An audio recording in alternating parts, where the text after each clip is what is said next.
জঙ্গলে আছেন হযরত ইব্রাহিম, বয়স প্রায় 80 বয়স হয়ে গেছে। বলে আমার ইব্রাহিমকে গিয়ে বলো যেন খতনা করে। হযরত ইব্রাহিম আলাইহিস সালামের কাছে হযরত জিবরিল আসলেন। বলে জিবরিল, বলে আসসালামু আলাইকা ইয়া খলিলুল্লাহ। বলে জিবরিল তুমি কোন মেসেজ, কোন ওহী? বলে হ্যাঁ। বলে কি? আল্লাহর অর্ডার হলো আপনি খতনা করেন।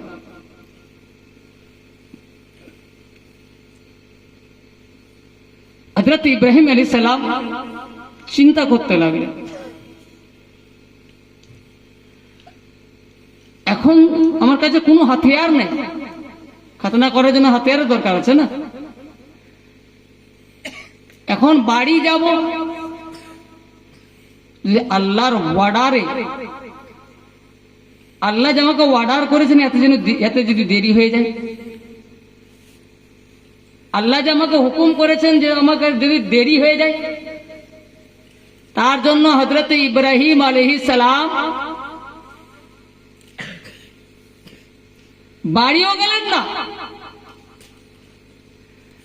চোখা আপনার তেজ হাতিয়ারও ভরসা করলেন না, শুধু কুড়হলে একটু পাথরে ঘষলেন, ঘষার পরে পাথরে রেখে নিজের হাতে নিজেই খতনা করলেন। বলুন সুবহানাল্লাহ। সুবহানাল্লাহ। শুধু আল্লাহর হুকুমে তামিল করার জন্য, আল্লাহর ওয়ার্ডারকে দেরি না হয়ে যায়। কেন আমি নবী, জোরে বলবেন। আল্লাহ আমাকে আদরের সাথে খলিল বলেছেন, আল্লাহ আমাকে প্রেমের সঙ্গে খলিল বলেছেন, আল্লাহ আমাকে নারে নমরুদ থেকে বাঁচিয়েছেন। না না, আমি বাড়ি যাওয়ার অপেক্ষা করব না, আমি লেট করব না। বিরাদরানে মিল্লাত ইসলামিয়া, আল্লাহ তাবারক ওয়া তাআলাকে এই আদা এত ভালো লাগলো, এত ভালো লাগলো, এত ভালো লাগলো।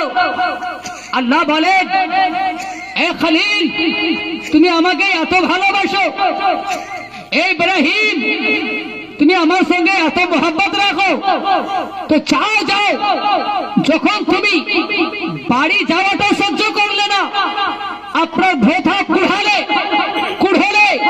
নিজের খাতনা করে নিলে, তো চাও যাও, যতদিন পর্যন্ত আমার মাননেওয়ালা দুনিয়াতে বাকি থাকবে, জিন্দা থাকবে, তোমার সুন্নাতটাকে আমি জিন্দা রাখলাম। জোরে বলো, তোমার সুন্নাতটাও আমি জিন্দা রাখলাম।